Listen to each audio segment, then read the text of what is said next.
Hello guys, पिछले पिछले 2 classes में पढ़ा था व्हाट इज़ एक्टोपिक प्रेगनेंसी। उसकी इटियोलॉजी पढ़ी थी, ठीक है। मतलब उसके रिस्क फैक्टर पढ़े थे हमने, उसके सिम्टम्स पढ़े थे हमने, clinical types of ectopic pregnancy and investigation हमने पिछली 2 क्लासेस में कंप्लीट कर ली थी। तो टुडे हम पढ़ेंगे मैनेजमेंट ऑफ एक्टोपिक प्रेगनेंसी। तो बेसिकली हमने एक्टोपिक प्रेगनेंसी की 3 टाइप्स पढ़ी थी, एक्यूट, सब एक्यूट और रप्चर्ड अनरप्चर्ड एक्टोपिक प्रेगनेंसी। तो जो एक्यूट है उसी को हम रप्चर्ड एक्टोपिक प्रेगनेंसी बोलते हैं, ठीक है। एक्यूट मतलब इमरजेंसी कंडीशन बन जाती है पेशेंट के लिए, ठीक है।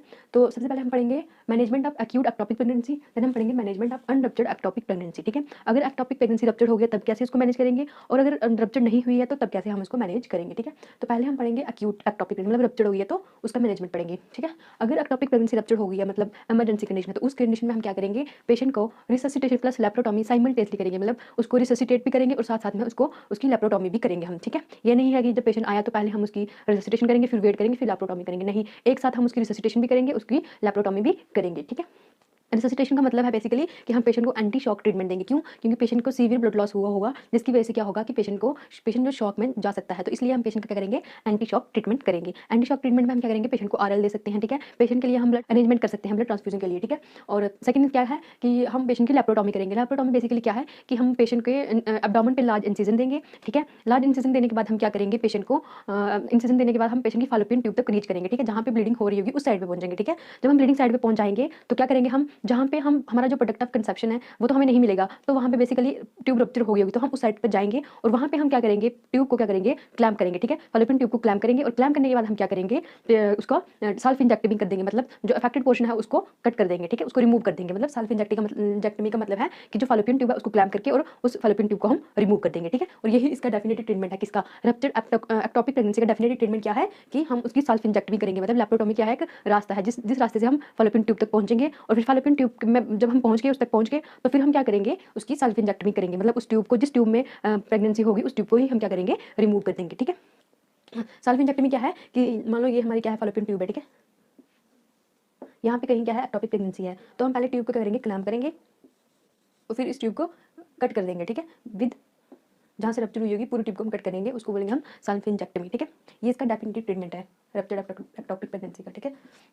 थर्ड है हम ओवरेक्टमी भी कर सकते हैं, ठीक है। अगर ओवरीज डैमेज हो चुकी हैं तो हम उस केस में ओवरेक्टमी भी कर सकते हैं और सब टोटल हिस्टेक्टमी भी कर सकते हैं। अगर हमारी जो एक्टोपिक प्रेगनेंसी है वो इंटरस्टिशियल एरिया में है, ठीक है, तो उस केस में हम सब टोटल हिस्टेक्टमी मतलब फॉलोपियन ट्यूब भी निकाल देंगे और हम यूट्रस भी निकाल देंगे, लेकिन सर्विक्स को नहीं निकालेंगे, ठीक है। तो उसको हम बोलते हैं सब टोटल हिस्टेक्टमी, ठीक है। तो ये हो गया हमारा एक्यूट एक्टोपिक प्रेगनेंसी का मैनेजमेंट। सबसे हम इसमें क्या करेंगे कि रिससिटेशन और लैप्रोटॉमी साथ साथ में करेंगे, ठीक है। पेशेंट को आईवी फ्लूइड्स आरएल वगैरह भी देंगे, ब्लड ट्रांसफ्यूज करेंगे और साथ साथ में पेशेंट को लैप्रोटॉमी करेंगे। लैप्रोटॉमी करके हम क्या करेंगे, पेशेंट में सेल्फ इंजेक्टमी परफॉर्म कर देंगे, ठीक है। ये तो हो गया management of ectopic pregnancy, acute, sorry. No हम पढ़ेंगे management of unruptured ectopic pregnancy. अगर हमारी रप्चर नहीं हुई है उस केस में हम कैसे मैनेज करेंगे एक्टोपिक प्रेगनेंसी को, ठीक है। अगर हमें पहले पता चल गया, रप्चर होने से पहले पता चल गया, तो तब हम कैसे मैनेज करेंगे एक्टोपिक प्रेगनेंसी को, ठीक है। तो इसमें हम तीन टाइप के मेन आते हैं। एक तो एक्सपेक्टेंट। एक्सपेक्टेंट का मतलब होता है कि हम कुछ भी उसमें इंटरवेंशन नहीं करेंगे, नेचुरली पे जो है अबॉर्शन कर, मतलब जैसे जैसे भी फेड होता है एक्टोपिक प्रेगनेंसी का, उसका मतलब वेट करेंगे, ठीक है। तो उसमें हम कुछ भी इंटरवेंशन नहीं करेंगे ज़्यादा। मेडिकल ट्रीटमेंट में क्या, नेक्स्ट है मेडिकल ट्रीटमेंट एंड उसके बाद सर्जिकल, ये दो मेन है इसमें, ठीक है। अगर हमारी एक्टोपिक प्रेगनेंसी जो प्रोडक्ट ऑफ कंसेप्शन है उसका साइज जो है 4 सेंटीमीटर से कम है, तब हम क्या करेंगे, मेडिकल ट्रीटमेंट करेंगे, मेडिकल मैनेजमेंट करेंगे, ठीक है। और अगर उसका साइज 4 सेंटीमीटर से ज़्यादा है तो उस केस में हम क्या करेंगे, सर्जिकल मैनेजमेंट करेंगे, ठीक है। अगर हमारा साइज 4 सेंटीमीटर से कम है तो मेडिकल करेंगे, और अगर 4 सेंटीमीटर से ज़्यादा है तो सर्जिकल करेंगे, ठीक है। उस केस में मेडिसिन से कुछ नहीं होगा, उस केस में हमें सर्जरी ही परफॉर्म करनी पड़ेगी, ठीक है। तो मेडिकल मैनेजमेंट में हमारी जो एक्टोपिक प्रेगनेंसी का मेन जो ड्रग ऑफ चॉइस वो क्या है, मिथोट्रेक्सेट, ठीक है। क्या है, मिथोट्रेक्सेट। मिथोट्रेक्सेट को हम क्या कहते हैं, उसको हम लोकली भी दे सकते हैं और सिस्टेमिकली भी दे सकते हैं। लोकली मतलब जहाँ पे फॉलोपियन ट्यूब में जिस एरिया में क्या है एक्टोपिक प्रेगनेंसी है वहीं पे हम मिथोट्रेक्सेट को प्लेस करेंगे नियर द फॉलोपियन ट्यूब, ठीक है। और सिस्टमिकली का मतलब है कि हम ब्लड के थ्रू हम क्या करेंगे कि मिथोट्रेक्सेट को इंजेक्ट करेंगे और फिर वो ब्लड के थ्रू सर्कुलेट करता हुआ फॉलोपियन ट्यूब तक जाएगा और फिर वहाँ पे जाके अपना इफेक्ट शो करेगा, ठीक है। तो लोकली हम कैसे दे सकते हैं, लैप्रोस्कोपिकली दे सकते हैं, ठीक है। इंसिजन लगाया छोटा सा, लैप्रोस्कोप को एब्डोमेन के थ्रू इंसर्ट किया और फिर लैप्रोस्कोप की हेल्प से ही हम क्या करेंगे, मिथोट्रेक्सेट को जहाँ पे हमारी एक्टोपिक प्रेगनेंसी होगी वहाँ पे हम मिथोट्रेक्सेट को प्लेस कर देंगे। या फिर हम यूएसजी के द्वारा भी कर सकते हैं। यूएसजी गाइडेड मतलब हम अल्ट्रासाउंड करते करते भी क्या कर सकते हैं, उसको जो हमारा मिथोट्रेक्सेट है उसको हम जहाँ पे हमारी एक्टोपिक प्रेगनेंसी है वहाँ पे प्लेस कर सकते हैं। और मिथोट्रेक्सेट क्या है, एक एंटी कैंसर ड्रग है, ठीक है। ये करता है एंटी न्यूप्लास्टिक ड्रग है ये मिथोट्रेक्सेट, ठीक है। तो ये क्या करता है, सेल्स को ग्रोथ को, जो सेल्स होते हैं उसको क्या करता है, ग्रोथ को इनहिबिट करता है, ठीक है। किल करता है। तो ये ड्रग ऑफ चॉइस है, बेसिकली क्या है, ड्रग ऑफ चॉइस है एक्टोपिक प्रेगनेंसी के लिए, ठीक है, ये मोस्ट इंपॉर्टेंट है, ठीक है। और इसको हम 2 मेथड से दे सकते हैं, सिस्टमिकली भी दे सकते हैं, मतलब ब्लड के थ्रू भी दे सकते हैं, और लोकली भी दे सकते हैं। लोकली हम कैसे देंगे, लैप्रोस्कोपी के थ्रू देंगे, दे सकते हैं, या फिर यूएसजी के थ्रू हम क्या करेंगे, उसको ड्रग को फॉलोपियन ट्यूब के पास कहीं भी इंसर्ट कर देंगे, ठीक है, फिर वो वहाँ पे क्या करेगा, अपना इफेक्ट शो करेगा। और कौन से ड्रग हम तो लोकली इंसर्ट कर सकते हैं, केसीएल दे सकते हैं, प्रोस्टाग्लैंडिन्स दे सकते हैं, मैफिप्रिस्टोन दे सकते हैं, एक्टिनोमाइसिन डी दे सकते हैं, और हाइपर ऑस्मोलर ग्लूकोज भी दे सकते हैं। हाइपर ऑस्मोलर ग्लूकोज क्या करेगा, ये क्या करता है, हाइपर ऑस्मोलर ऑस्मोलैरिटी हमारे फ्लूइड से ज़्यादा होती है, हमारे सेल से ज़्यादा होगी इसकी ऑस्मोलैरिटी, तो क्या करेगा, जो सेल्स जो प्रोडक्ट ऑफ कंसेप्शन के सेल्स होंगे उनको फ्लूइड कहाँ जाएगा, ग्लूकोज की तरफ आ जाएगा, और जो प्रोडक्ट ऑफ कंसेप्शन के सेल्स होंगे वो श्रिंक होना स्टार्ट कर जाएंगे, ठीक है। तो मेनली इसमें मिथोट्रेक्सेट है, ठीक है। और एक्टिनोमाइसिन को भी हम सिस्टमिकली दे सकते हैं, ठीक है। मिथोट्रेक्सेट को हम अल्टरनेट पे देते हैं 50 mg पर मीटर स्क्वायर के हिसाब से अल्टरनेटिव पे, ठीक है। तो ये तो हमारा मेडिकल ट्रीटमेंट। अब अगर हमारा अबॉर्शन का प्रोडक्ट ऑफ कंसेप्शन का साइज जो है 4 सेंटीमीटर से ज़्यादा है, तो उस केस में हम क्या करेंगे, पेशेंट का सर्जिकल मैनेजमेंट है, तो उस केस में हम क्या करेंगे, सर्जिकल मैनेजमेंट करेंगे, ठीक है। सर्जिकल मैनेजमेंट हम बेसिकली क्या करते हैं, एक तो रेडिकल होता है, एक कंजर्वेटिव होता है, ठीक है। तो इन ट्रीटमेंट को करने के लिए, इन ट्रीटमेंट को परफॉर्म करने के लिए, ठीक है, तो इनके लिए बेसिकली हम जो है 2 पाथवेज यूज़ करते हैं, या तो हम लैप्रोस्कोपिकली इन दोनों को कर सकते हैं, या फिर हम लैप्रोटॉमिकली कर सकते हैं। मतलब या तो हम स्मॉल कट लगाएंगे, लैप्रोस्कोपी का मतलब है कि एब्डोमेन में स्मॉल कट लगाएंगे, कट लगाने के बाद हम क्या करते हैं, लैप्रोस्कोप को इंसर्ट करते हैं, ठीक है। लैप्रोस्कोप को इंसर्ट करने के बाद जहाँ पे हमारी फॉलोपियन ट्यूब होगी, जिस ट्यूब में क्या होगा, एक्टोपिक प्रेगनेंसी होगी, वहाँ पे हम जाएंगे और लैप्रोस्कोप की हेल्प से जाएंगे, और लैप्रोस्कोप की हेल्प से हम देखेंगे कहाँ पे है एक्टोपिक प्रेगनेंसी, और फिर हम क्या करेंगे, ये दोनों मैनेजमेंट जो है परफॉर्म करेंगे। बेसिकली मैनेजमेंट तो ये है, ये दोनों लैप्रोस्कोपी और लैप्रोटॉमी, ये क्या है, पाथवे, सिंपल पाथवे है कि किस रास्ते से हम फॉलोपियन ट्यूब तक पहुंच सकते हैं, ठीक है।